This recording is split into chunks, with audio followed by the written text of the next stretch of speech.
जीते जी बहुत महात्मा महापुरुषों ने और सेवकों ने प्राप्त कर लिया, वैसे आप भी कर सकते हो, लेकिन कोई महापुरुष प्राप्त करने वाला मिलना चाहिए।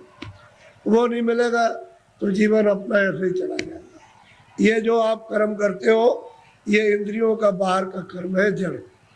तो जड़ कर्म से जड़ चीज मिलेगी।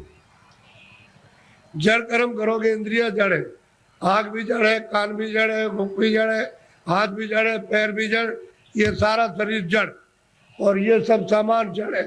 तो तुमने जड़ की पूजा, जड़ की प्रार्थना, जड़ का काम और जड़ के कपड़े और जड़ का जल और जड़ की अग्नि, जड़ की वायु, ये सब जड़ का, तो आप इसमें फंस जाओगे तो आपको जड़ चीज मिल जाएगी। और इस जीवात्मा को जब जगा लोगे मनुष्य मंदिर में तो फिर आपको चेतन चेतन मिलेगा। जीवात्मा चेतन है, चेतन का चेतन से भजन करोगे तो चेतन मिल जाएगा।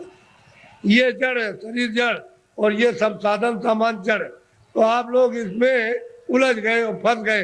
लेकिन ये पूजा जो सच्ची है, आत्म पूजा, परमात्म पूजा, ये आत्मा की देव पूजा, वो तो आप नहीं कर पाते। वो तो मनुष्य रूपी मंदिर से उसका रास्ता है, तब आपको मंदिर मिलेगा। वो तो चमकता है मंदिर, वो तो रोशन मंदिर है, वहाँ तो अंधेरा होता नहीं है, वहाँ तो बिजली जलती नहीं है, सूरज निकलता नहीं है, वहाँ मतलब वहाँ रात्रि होती नहीं है, इस तरह के पाप और पुण्य नहीं। ऐसे मंदिर में पहुंचकर अपनी जीवात्मा से मनुष्य रूपी मंदिर में उसकी पूजा करो, सच्ची चेतन पूजा, तो जीव कल्याण हो जाए सदा के लिए, ये मुक्त हो जाए, छुटकारा पा जाए। और तुम सच्ची पूजा नहीं करोगे तो इसमें फंस जाओगे, तो आपको क्या मिलने वाला? अरे पाप और पुण्य इसका फल पा जाओगे। आप तो पुण्य करते नहीं हो, पापी पाप दिन और रात करते हो, तो बताओ कैसे तुमको फिर ये मनुष्य शरीर मिलेगा और कैसे भगवान मिलेगा? उसने तो कहा मन और बुद्धि और चित्त है ये निर्मल, और अंतःकरण निर्मल जिसका हो जाएगा वो मुझको प्राप्त कर ले। तो आपने तो मन बुद्धि चित्त है, अंतःकरण निर्मल नहीं किया, ये तो काम क्रोध लोभ और मोह और अहंकार में फंसे रह गए। इसमें इस गंदगी को अपने ऊपर लाते रहे, पहाड़ों की तरह से लाद लिया, तो इसको उतारेगा कौन?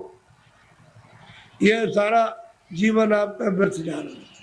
मनुष्य शरीर फिर नहीं मिलेगा।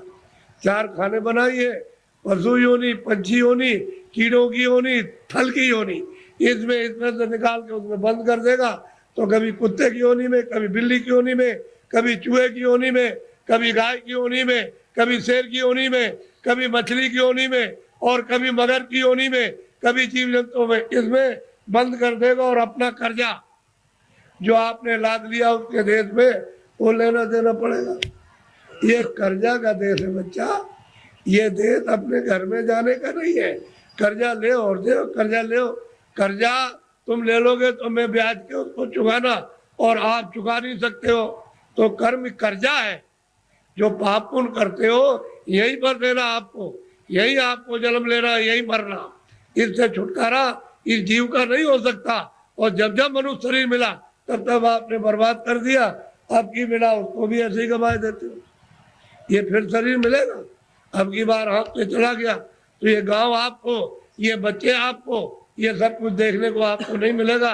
वो दूसरी योनि में कई जंगल में बंद कर देगा, वहाँ करोड़ों वर्षों तक भटकते रहो, रोते चिल्लाते रहो, उस दुख और दर्द में कौन सुनवाई करेगा? और नरकों में भेज दिया तो वहाँ कितने नाम के नरक हैं, उसमें सजाएं देगा, वहां से लौट के आ नहीं सकते हो। इस मनुष्य शरीर को सार्थक करो, किसी महात्मा की खोज करके उससे पूछो भगवान के मिलने का कौन सा रास्ता है, तो जो जानता होगा रास्ता तुमको मनुष्य शरीर में बताएगा। फिर घर में आके दिन में खेती करो, दुकान और दफ्तर का काम करो, शाम को बच्चों की सेवा करो, और 1 घंटे का समय लगाकर मनुष्य रूपी मंदिर में सच्चे भगवान का अपनी जीवात्मा से भजन, तब वो परमात्मा मिलेगा जीते जी। मरने के बाद बच्चा मिलने वाला नहीं है। तुम ये सोचते हो कि मेरे लोग पीछे के चले गए, वो स्वर्ग चले गए, उनकी कोई चिट्ठी पत्री तुम्हारे पास में आई है कि मैं स्वर्ग में पहुंच गया हूँ और तुम यहाँ बैठे हुए हो स्वर्ग के दरवाजे पर, और तुमको भी पता नहीं स्वर्ग क्या चीज है। अरे दरवाजे पे बैठे हो, इधर मनुष्य शरीर का दरवाजा, उधर स्वर्ग का दरवाजा, और मनुष्य शरीर में बैठ करके स्वर्ग में नहीं जा सकते हो, तो मरने के बाद पहुंच जाओगे। उनकी तो कोई चिट्ठी पत्री नहीं आई कि मैं यहाँ पहुंच गया हूँ, तुम भी चले आना, तुम भी चले आओगे। और न तुम जानते हो कि मेरे जाने वाले घर के कहाँ गए, उसका पता तुमको नहीं है। इसलिए मनुष्य शरीर के द्वारा अगर तुम पहुंच गए स्वर्ग में तो पहुंच गए, और ऊपर चले गए तो चले गए, और नहीं पहुंचे तो स्वर्ग जाने वाले मरने की बात नहीं हो। इसलिए खोज करो कि मनुष्य मंदिर है, ये असली मंदिर में घंटे घड़ियाल 2400 घंटे परमात्मा के बज रहे। लेकिन तुम्हारी अगर आंख बंद हो जाए, कान बंद हो जाए, तो बाहर से न तो सुनाई देगा न दिखाई देगा। इसी तरह से तुम्हारी अंदर की दिव्य आंख और दिव्य कान तुम्हारे बंद हो गए तो सुनाई और दिखाई नहीं देता। तुम्हारे अंदर के वो दिव्य आंख और दिव्य कान खुल जाए तो सुनाई देने लगे, दिखाई देने लगे। मंदिर में सच्ची आरती करो तो खुश हो जाएगा, प्रसन्न तुम्हारा हो जाएगा कल्याण। पूजा करो, प्रेम के साथ पूजा कर लो, लेकिन देवता से ये कहो कि मुझे सद्बुद्धि दो कि मनुष्य रूपी मकान में बैठकर मैं अपनी जीवात्मा को जगाऊं और दिव्य नेत्र खोल करके आपका सच्चा दर्शन करूं। ये ठीक। और मांगो कोई महात्मा जानने वाले मिल जाए जो वहां तक पहुंचे हो देवी देवताओं के पास और उस परमात्मा के पास, और वो हमको रास्ता बता दे, और उनकी कृपा से और दया से रास्ता पा जाए हम आपके पास और भगवान के पास पहुंच जाए। ये देवी देवताओं से, गंगा जमुना से प्रार्थना करना चाहिए। और ये प्रार्थना करनी चाहिए कि ऐसी सद्बुद्धि दो, कोई पाप कर्म न करे, कोई झूठ न बोले, धोखा न दे, बेईमानी न करे। जितना भी काम करे, नेक काम करे, अच्छा काम करे, पुण्य का काम करे, किसी को सताए नहीं, किसी को मारे नहीं, किसी के घर में, किसी के खेत में चोरी न करे। ये देवताओं से प्रार्थना आपको गंगा जमुना में स्नान करते हुए करना चाहिए। अब आपको एक मोटी बात बताएं, आपको सबके सब यहाँ संस्कार आए हो। एक महात्मा जी जंगल में चले गए, खेत पकने वाले थे, ये गेहूं और ये सब चना और डो पकने वाली थी, तो पेड़ के नीचे बैठ गए। किसी गांव के लोगों ने देखा कि ये कौन बैठा, तो गांव में खबर दी, गांव के लोग चल करके आए कि भाई आप कौन है? कि भाई हम तो हिसाब करता है। क्या हिसाब करने के लिए आए? कि मुझे किसको चना देना, किसको गेहूं देना, किसको अरहर देना है और किसको कितना मटर देना, ये हम फसल लिखने के लिए आए हैं। फसल लिख लेंगे तो कह लगे आपका हिसाब कब करोगे?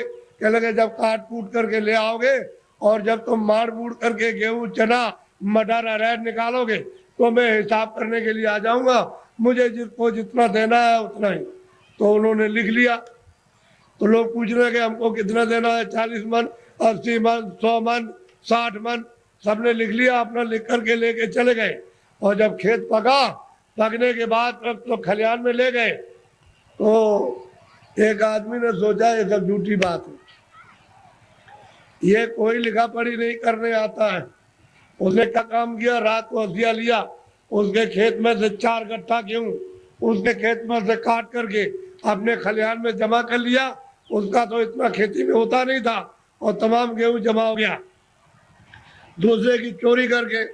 तो जब वो आ गए बेचारे, खेत काट काट करके खलिहान में ले आए और भूसे को अलग किया, अनाज को अलग, तो महात्मा जी आ गए और बैठ गए। लोग दौड़ पड़े कि महाराज हमको कितना देना, तो लिखा था 40 मन और 80 मन और 60 मन और 100 मन और इतना देना। चोर तो चोरी कर ले आया था, वो आया, कह लगे महाराज हमको कितना देना है? कि तुमको 25 मन। कह लगे तौल लीजिए। तो जब तौला गया तो किसी का 25 मन, ज्यादा एक दाना नहीं, 60 मन, किसी का 40 मन, किसी का 100 मन, सबका जितना जितना लिख लिया था सबका। चोर बोला अरे महाराज ये मेरे कांटे लगे, मैं रात को कांटों में जंगल में गया तो बमूल के कांटे, बेरियों के कांटे, खून निकल आया, ये पैर फट गए, और मैं उसके खेत में से काट करके ले आया। उधर से जौ काटी, मटर काटी, अरहर गेहूं काटा, वो किधर चला गया? अरे कह लगे बच्चा ये मेरे पैर में भी ये कांटे लग गए, ये देखिए लगे हुए कांटे। कह लगे आप क्या करते रहे? कह लगे तू काट करके ले आता था, वहां जमा करता था, और मैं यहाँ से जब चला जाता था घर में तो गट्ठा उठा करके उसमें खेत में पहुंचाया करता था। मुझे देना उतना ही है जितना तेरे हिसाब में। और तूने जो ये चोरी की है, ये कांटे तेरे लगे और तकलीफ हो रही है तो तेरी सजा और चोरी की सजा अलग मिलेगी। वो जो तुमने चोरी की है उसकी सजा अलग, और ये कांटे लगे खून निकल आ इसकी सजा। तो कहने का मतलब ये है, तुम मन का धन कितना भी खेत काट कर, जमीन लेकर, ये करके, चोरी करके, डकैती डालकर, रात को छीन करके कितना भी अपना धन